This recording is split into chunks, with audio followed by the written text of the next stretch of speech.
तीन बहनों की लालची भाभी। करिश्मा, रेशमा और मनीषा तीन बहनें हैं। उनका एक भाई भी है, मयंक। मयंक अपनी बहनों को बहुत प्यार करता है, लेकिन मयंक की पत्नी सविता इस मामले में मयंक से बिल्कुल ही अलग है।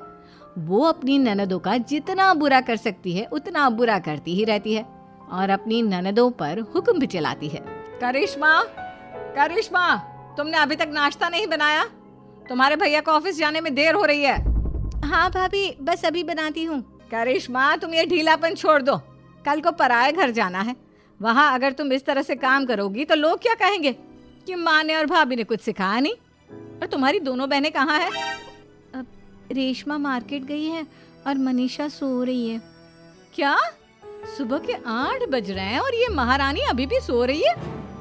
ये कहते हुए सविता अपनी सास दुर्गा देवी के पास जाती है। माँ जी, देख रही हो अपनी बेटियों के तौर तरीके?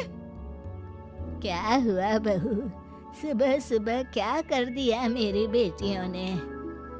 अरे एक तो अभी अभी उठकर किचन में गई है, दूसरी सुबह सुबह बाहर चली गई और तीसरी अभी तक सो रही है। क्या करूं मैं इन तीनों का? मैं तो परेशान हो गई हूँ। जा जाकर उठा उसे और रेशमा से मैं बात करती हूँ। सविता सीधा मनीषा के कमरे में जाती है और उससे कहती है, महारानी जल्दी उठो, सूरज सर पर आ गया है। भाभी थोड़ी देर और सोने दो ना, मैं रात को लेट सोई थी। वो क्या ना, यूनिट टेस्ट चल रहे हैं। शराफत से उठती है या नहीं, या फिर पानी की भरी बाल्टी डालूं तेरे ऊपर?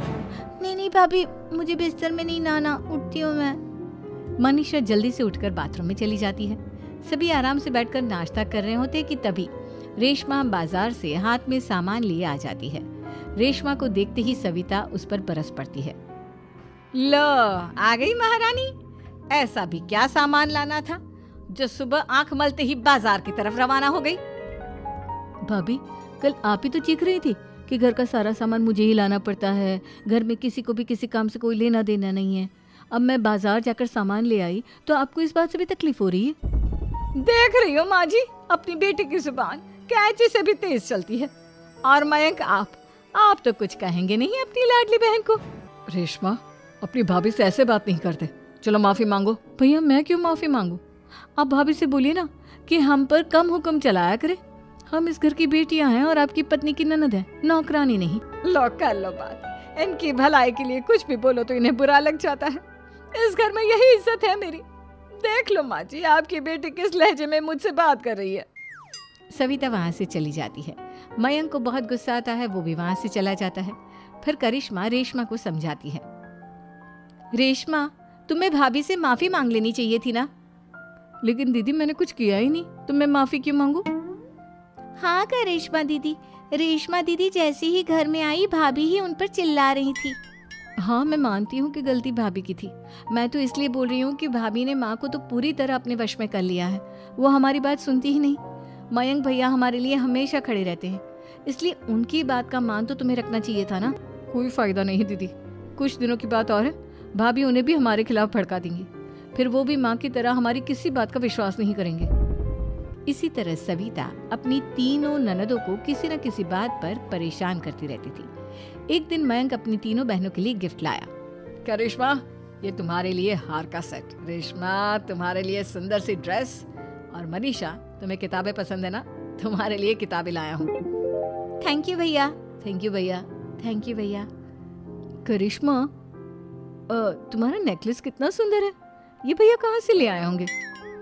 मैंने भैया को 3 दिन पहले फोन पर ये डिजाइन दिखाया था और आज भैया ये ले आए। सविता तो अपनी ननदों के गिफ्ट्स देखकर जल गई और करिश्मा का नेकलेस तो उसे भी बहुत पसंद आया था। अपनी बहनों के लिए कितना अच्छा नेकलेस लेकर आए हैं। मुझे कभी कोई गिफ्ट नहीं दिया। मैं आज ही ये हार चुरा लूंगी। रात में सविता करिश्मा का हार चुरा लेती है और इसी तरह उसे अपनी ननदों की जो भी चीज अच्छी लगती वो उसे मांगती नहीं, बल्कि रात के अंधेरे में चुरा लेती। इसी तरह दिन बीतते गए और सविता ने मयंक के दिल में भी उसकी बहनों के लिए नफरत पैदा कर दी। एक दिन मयंक ने करिश्मा और रेशमा के लिए रिश्ता देखा और ये बात उसने घर में सबको बताई। माँ, करिश्मा और रेशमा के लिए बहुत अच्छा रिश्ता आया है। वो लोग कल इन्हें देखने आ रहे हैं। आप और सविता मिलकर सारी तैयारी कर लेना।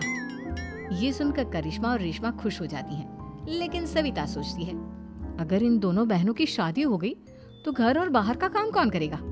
मनीषा तो एक नंबर की कामचोर है, उससे तो किसी बात की उम्मीद लगाना ही बेकार है। मुझे इस शादी को रोकना होगा। अगले दिन सभी लड़के वालों के स्वागत की तैयारी करने में लगे होते हैं। तभी मयंक अपनी बहनों से आकर कहता है, तैयार हो गई तुम दोनों? देखो दोनों लड़के बहुत अच्छे हैं, मैं कोई कसर नहीं छोड़ना चाहता, इसलिए तुम उनके सामने अच्छे से बिहेव करना और अपनी भाभी से लड़ने मत लग जाना। करिश्मा, तुम वो नेकलेस पहन लो ना जो मैं तुम्हारे लिए लाया था। भैया मैं बहुत देर से वो नेकलेस ढूंढ रही हूँ, लेकिन मुझे मिल ही नहीं रहा। क्या तुमने नेकलेस खो दिया? तुम्हें पता भी है वो कितना महंगा था? तुम कोई काम ढंग से नहीं कर सकती। मयंक गुस्से में वहां से चला जाता है। थोड़ी देर बाद लड़के वाले भी आ जाते हैं। वो दोनों बहनों को पसंद कर लेते हैं और रिश्ता पक्का हो जाता है। लेकिन सविता के दिमाग में तो कुछ और ही खिचड़ी पक रही थी। वो पंडित जी के पास करिश्मा की कुंडली लेकर जाती है और उन्हें पैसे देकर करिश्मा की कुंडली बदलवा देती है। जब लड़के वालों के पास करिश्मा की कुंडली जाती है तो वो दुर्गा को फोन करते हैं। बहन जी, हमने करिश्मा की कुंडली अपने पंडित जी को दिखाई थी। आपकी बेटी की कुंडली नहीं बल्कि दोषों का पिटारा है। देखिए, मैं और मेरे पति इन सब बातों में बहुत विश्वास करते हैं, इसलिए हम आपकी बेटी से अपने बेटे की शादी नहीं करा सकते। इस तरह करिश्मा का रिश्ता टूट जाता है और सभी घर वालों को बहुत दुख होता है। अब कविता सोचती है, चलो करिश्मा का तो रिश्ता टूट गया, अब रेशमा का भी रिश्ता तोड़ना है। क्या करूं? अब सविता आवाज बदलकर किसी अननोन नंबर से रेशमा के होने वाले ससुराल में फोन करती है। हेलो, मैं कौन हूँ कौन नहीं ये आपके लिए जानना जरूरी नहीं, बस इतना सुन लो कि रेशमा का 2 साल से किसी के साथ अफेयर चल रहा है। बस रेशमा का रिश्ता तोड़वाने के लिए सविता का इतना कहना काफी था। अब रेशमा का भी रिश्ता टूट गया। मयंक और दुर्गा देवी ने रेशमा को खूब खरी खोटी सुनाई और उससे बार बार उस लड़के के बारे में पूछने लगी। आप दोनों मुझे क्यों परेशान कर रहे हो? अरे कोई लड़का होगा मेरी लाइफ में तो मैं बताऊंगी ना, जब कोई है ही नहीं तो कहाँ से लाऊं मैं कोई लड़का? तो तेरे होने वाले ससुराल वालों को फोन किसने किया था? माम मैं नहीं जानती किसने फोन किया था, मैं सच कह रही हूँ। मैं तो पहले ही कह रही थी इसकी लगाम खींच कर रखो, लेकिन मेरी सुनता ही कौन है। आप चुप रहिए भाभी, ये सब आपका ही किया धरा है। अब तीनों बहनों को विश्वास हो जाता है कि ये सब उनकी भाभी ही कर रही है। तीनों बहनें अपनी भाभी को सबक सिखाने के लिए एक वकील कर लेती है और घर में हिस्सा मांगना। देखो भैया, माँ बाप की जायदाद में जितना बेटों का हक होता है उतना ही बेटियों का, इसलिए इस घर के 4 हिस्से होंगे और हमें अपना हिस्सा चाहिए। मैंने तुम्हारे लिए क्या क्या नहीं किया और तुम इस घर में हिस्सा मांग रही हो? भैया, आप और माँ हम बहनों की कोई बात नहीं सुनते हो और भाभी हमारी शादी नहीं होने देगी क्योंकि उन्हें लगता है कि आप हमारी शादी में ज्यादा पैसा लगाओगे और उन्हें हम जैसी फ्री की नौकरानी कहाँ मिलेगी। तो हम भाभी के साथ तो रह नहीं सकते, हम बहनों को अपना हिस्सा चाहिए। अरे तुम्हें शर्म आनी चाहिए अपने भाभी पर ऐसा इल्जाम लगाते हुए। वो तुम्हारे बारे में कितना सोचती है। हाँ माँ, भाभी हमारे बारे में बहुत सोचती है, दिन रात बस यही सोचती रहती है कि किस तरह से अपनी तीनों ननदों को परेशान करूं और कभी मुझे पढ़ने भी नहीं देती। दोनों बहनों का रिश्ता भी तो इन्होंने ही तोड़वाया है और रात में हमारे कमरे में आकर हमारी चीजें भी चुराती हैं। इसी तरह सविता की तीनों ननदें अपनी बात पर अड़ी रही। अब कोर्ट में तारीख भी शुरू हो गई। जब सविता को लगा कि उसकी तीनों ननद इतनी आसानी से नहीं मानने वाली, तो उसने अपने पति और सास को सारी सच्चाई बता दी और अपनी तीनों ननद से माफी मांगी। मयंक और दुर्गा को भी अपनी गलती का एहसास हो गया।